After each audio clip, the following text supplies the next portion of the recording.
ഒരുപാട് കാര്യങ്ങൾ ആശുപത്രിയുമായി ബന്ധപ്പെട്ട് ചെയ്യാൻ കഴിയും. ഇപ്പോൾ അതുമായി ആയുർവേദവുമായി ബന്ധപ്പെട്ട് നമുക്ക് ടൂറിസം വികസനവുമായി ബന്ധിപ്പിച്ചുകൊണ്ട് അങ്ങനെ ആ മേഖല നമുക്ക് വികസിപ്പിക്കാൻ കഴിയും.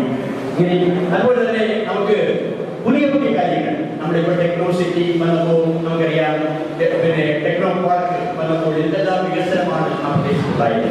അതുപോലെ നമുക്ക് ഇപ്പോ പുതിയ ആധുനികമായ കാര്യങ്ങൾ, അതായത് ഇപ്പോ നമുക്ക് ഏറ്റവും പ്രധാന അറിവ് ഇപ്പോ നമ്മുടെ മേഖലയിൽ ഇപ്പോ അറിവ് വികസിപ്പിക്കാൻ വരുന്ന കാര്യങ്ങൾ, അതായത് നമുക്കതിനെ ഇപ്പൊ തന്നെ ടെക്നോ പാർക്കൊക്കെ ചെയ്യുന്ന പോലെ ഇപ്പൊ പുതിയ പുതിയ അറിവുകളിലേക്ക് പോകുന്നതിന് വേണ്ടി, അതായത് വിജ്ഞാനത്തിന്റെ വിസ്ഫോടനമാണെന്ന് പറയുന്നത്, ആ വിജ്ഞാനം കൂടുതൽ കൂടുതൽ ഉയർത്തിക്കൊണ്ടുവന്നതിന് ഒരു പാക്കറ്റ് തന്നെ നമുക്ക് ഉണ്ടാക്കാൻ കഴിയും.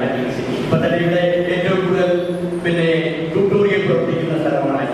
അതുപോലെ ഒരുപാട് വിജ്ഞാനത്തിന്റെ ശാഖകൾ പ്രവർത്തിക്കുന്ന സ്ഥലമാണ്. അപ്പൊ അതിനെയൊക്കെ ചർച്ച ചെയ്ത് മന്നം ചെയ്ത് കൂടുതൽ കൂടുതൽ അറിവുകൾ നോളജ് സിറ്റി ആക്കി മാറ്റാൻ കഴിയും. ഇതിനൊട്ടേറെ പദ്ധതികളുമായി മുന്നോട്ട് പോകാൻ കഴിയും. അതുപോലെ ഇപ്പോ